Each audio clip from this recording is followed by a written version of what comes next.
Janine Louw is coming to share her story, and in fact she's got a show and tell here today. She's actually brought her project with her, and she's going to share with us how following the natural way has helped her. Is it on? Hello everybody, my name is Janine Louw, and I must say I was quite chuffed when I got the call to say if I would speak today, because I have a project that I've been working on now for about 5 years. And it's been the most successful project that I've ever had in my life, and the most beautiful project. They're sitting at the back there, and we'll see them in a few minutes. And I'll tell you how my journey started. I got married to Gary, sitting at the back there, and we decided to have a family. And of course our little princess Veronica was born in 1999, the most beautiful thing that had ever happened to us. And when she was 6 weeks old, I was busy doing her nappy. And as I did her nappy, as she passed a stool, her stool was actually blood. And I was absolutely devastated. Thought my child was going to die, and we rushed her off to the pediatrician. And that was our introduction to a long time of pediatrician to pediatrician to pediatrician.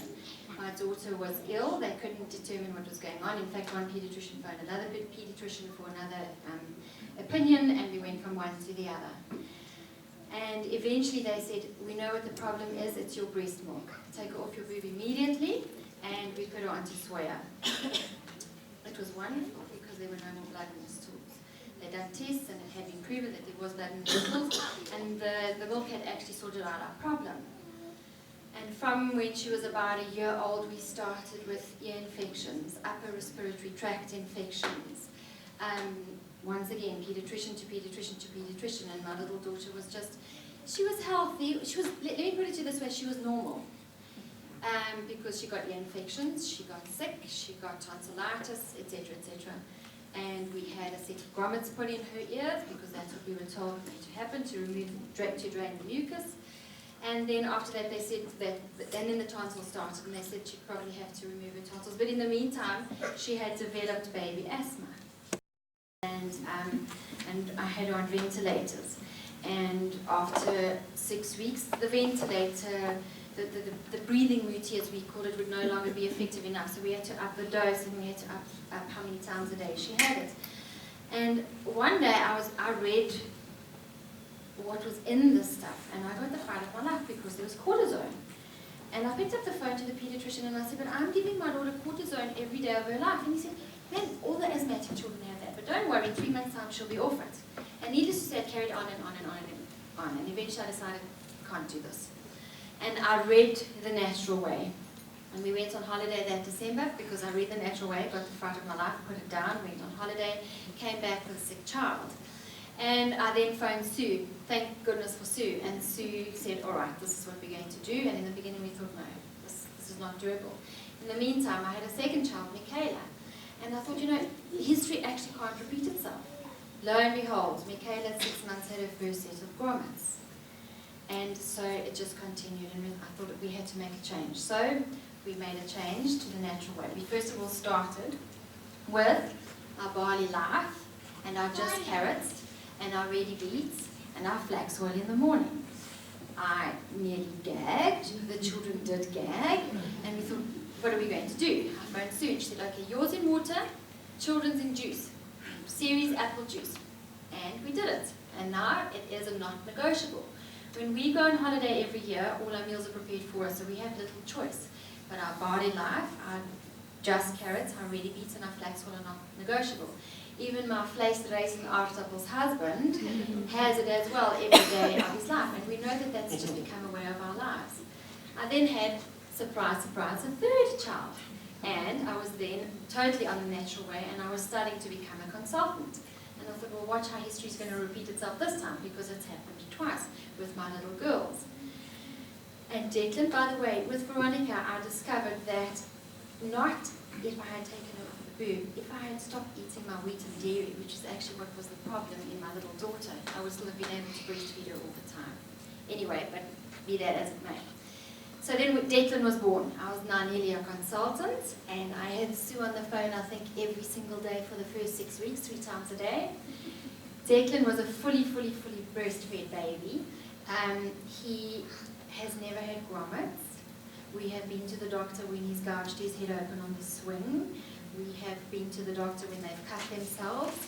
There's been no doctor's bill as a result of ill health, I'm happy to say. I have an au pair who assists me because I have a full-time job, and our au pair recently came home with bronchitis. And the first thing she said was, the doctor said, I have to stay away from your kids because your kids are going to not only make me worse, but I'm probably going to give it to them. So guess what I did? We've kept them on as much raw as we can, doubled it up on the barley oil and flax oil, and my kids haven't got this viral bronchitis that's spreading to the world. And another wonderful story that I have to tell is my 7-year-old daughter Veronica fell about 3.5 weeks ago, and her chin landed on a piece of timber, and there was a piece of timber actually lodged in her chin. And we thought that it would actually just come out naturally, and it hasn't. So on Wednesday, she went in for an operation. And I kept her on raw before the operation. And as the anaesthetist was putting her down, before he actually put her into theatre, he said, I just want to warn you that when you're with her in theatre, as she goes down, she's going to shake involuntarily and her eyes are going to tilt all the time. So I said, all right, that's fine. He says it only happens in children because of their sugar level, the sugar content. So I thought, okay, well maybe mine will be a little bit calmer.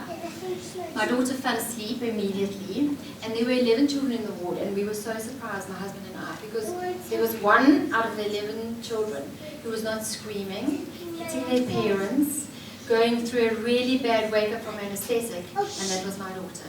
And we were so proud because she went to sleep, and she woke up. And then the nurse said to her, when the children come back from their operations, we always give them a toasted cheese and a Coke. And she said to Veronica, what are you going to have when you wake up? And she said, I'm going to have some fruit and some water or juice. Are you sure? And she said, yes. She said, my mom will give me something else when I get home, and that's absolutely fine. Needless to say, this lady was gobsmacked. And Veronica, I can happily say, I don't even think knew that she was under anesthetic. And you know what? Life is there for the living. And as a mother of 3 children, you need your energy levels. Although my husband sees me fall asleep on the couch all the time at night, but it's quite late. You need your energy levels and you need your sanity, believe me, because I work and I try and run a home and I try and make sure that my children are healthy. But if I had sick children, I promise you, I would actually not be sane. So thanks to the natural way, thanks to my Barley Life Just Carrots and Ready Beets, which we consume by the pounds, and thanks to God, I can say we really have a wonderful, wonderful lifestyle. And now I have to show you the proof of my project. Veronica, Michaela, Declan, please come here. Bethany. This is my just turned 6-year-old. What's your name? Michaela. What's your name? Declan. What's your name? Veronica. What's your name? Bethany. Bethany's mom, I can also say is a natural way mom, which is why Bethany's here. Veronica and Bethany, I'm very proud to say as well, were recently invited to audition for and are now members of the South African Ballet Theatre at age 7. This is our little Irish dancer who dances in Irish competitions. And this is my very energetic son. Thank you, everybody. Thank you, everybody. Okay. I know when I talk about my children and my grandchildren, people say, oh, you're just a proud mommy and a proud granny, but it's so fantastic to see these kids. And I've kind of been involved, albeit at a bit of a distance, with Janine through Sue, and I've met Janine on various occasions. It's been wonderful to see them. I think the thing that struck me about Janine, and also just over the years of working with people, I get people so often saying to me, you know, I read your book, I got going, I saw the consultant, I got going, and I lasted for 3 months, and then we went on holiday and the wheels fell off. And I just can't get back on track. And in fact, I know when people were booking for the conference, for the workshop, they were saying, I'm coming to get back on track. I used to do this 2 years ago, 2 months ago, 5 years ago. I want to get back on track. So I think what I need to really encourage you today is to make sure that you have very clearly defined boundaries when it comes to your diet. Now, that is not a list of no-nos. Remember those diets a couple of years ago? You used to get a diet sheet with a green section and a red section. You were allowed to eat all the food in the green section and none of the foods in the red section. And people used to walk around with these laminated things saying, oh, I can't eat pork, but I can eat lamb, and I can eat olives, but I can't eat olive oil. And it was just like this confusing thing. I'm not talking about a list of no-nos and a list of what's okay. I'm talking about some boundaries that will help you when you go on holiday. Now, I know when I was talking to Janine, she said there's certain things with her kids that are not negotiable. One of them is they have to eat raw vegetables or fruit before they eat any cooked food. That's not negotiable. And it's one of the things with our family from when they were little. On your birthday, we have a rule. You can eat anything you want to. But you've got to eat your raw vegetables before you eat that anything. So it's never been an issue. What did my kids always choose? They wanted to go to my kitchen and have chips when they were little. So off they'd go, and we'd have the salad first, and they'd have a big bowl of chips with a sparkler in it. Or we'd go to a pizza outlet, and they would have the salad bowl with the pizza and the works on it, and they'd have ice cream and chocolate sauce because it was their birthday. And that doesn't mean that they never ate those foods at any other time. I wonder whether I should change this mic. Yeah, that battery's going.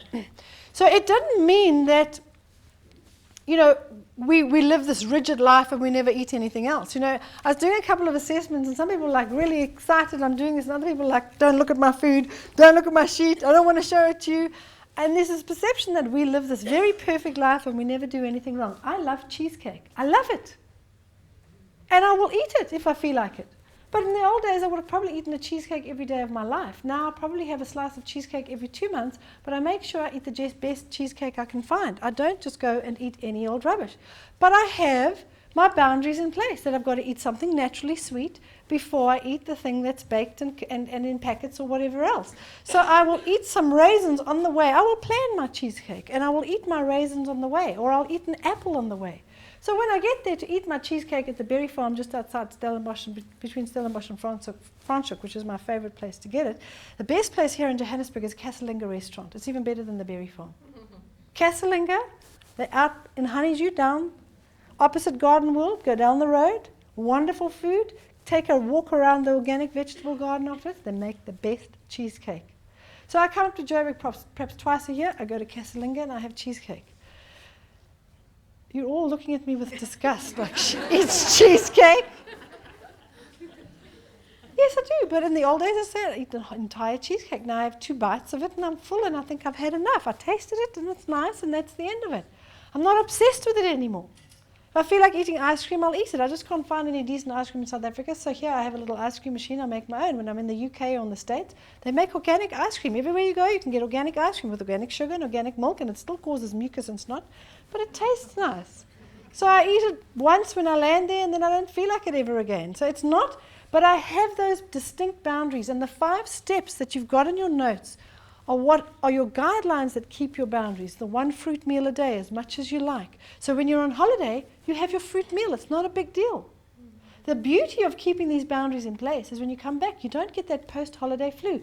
You know, everybody gets sick in January. We get this flu that's going. It's the summer flu that's going around. Everybody gets sick because what did you do in December? You just ate and ate and ate, and it was difficult to say no because you went to see family, you know, your great-grandmother that you haven't seen in years, and she made this incredible, her absolutely unbelievable chocolate cake. You had to have it. And then somebody else makes the best mince pies, and somebody else makes the best Christmas cake, and somebody else makes the best this, and you drink more alcohol, or you drink alcohol when you may not drink it at other times of the year. But when you go on holiday and you've got your 1 fruit meal in place, that's that. And you're not having like slap up greasy bacon and eggs breakfast and hamburgers for lunch and, you know, more restaurant food for supper. You kind of break it up. You say, okay, I'm going to have my fruit meal, or I'm going out, we're going to have a big slap breakfast. There's 12 of us, a whole bunch of friends getting together, so I'll have my fruit meal for lunch. Or you have a huge lunch and you've had maybe a biggish breakfast and you just like your stomach's out here and you think, that's it, I'll just have some fruit for supper. So you've got those guidelines. You always eat your raw food. It's now Christmas Day, it's your birthday, whatever it is, you have your raw food before your cooked food. What does that do? It takes the edge off your appetite so you eat less of all the other stuff so you don't feel so uncomfortable and bloated. It keeps that alkaline balance going so that your immune system functions efficiently. And that's what that alkaline balance does. It keeps the immune system functioning at best at optimum level. So it's very important to have those boundaries in place. One of the other steps we talk about is try and eat animal protein not more than once a day. Why? Because by eating it more than that, you will lose calcium from your bones. You hammer your thyroid gland. High protein diets hammer the thyroid gland. I'd like to know anybody who's prepared to admit that they've got a thyroid problem and have been on high protein diets in their life. That's protein for breakfast, protein for lunch, protein for supper. And that protein for breakfast might be eggs, or maybe poached eggs. I was on the Mayo Clinic diet. Now I know I'm really dating myself. You know how old I am now. Mayo Clinic diet, you have boiled eggs for breakfast, and for lunch you'd have boiled chicken with the skin removed, and there was fish or something for supper. And you know, and we eat like that, and you lose. I lost a huge amount of weight, but what I started developing was thyroid problems, the constipation, the dry skin. How many of you have developed that? How many people here have been on high protein diets? Protein more than once a day. Anybody here eaten animal protein more than once a day? Because that's a high protein diet, okay? Right. So once you've got those boundaries in place, it's easy to make better choices.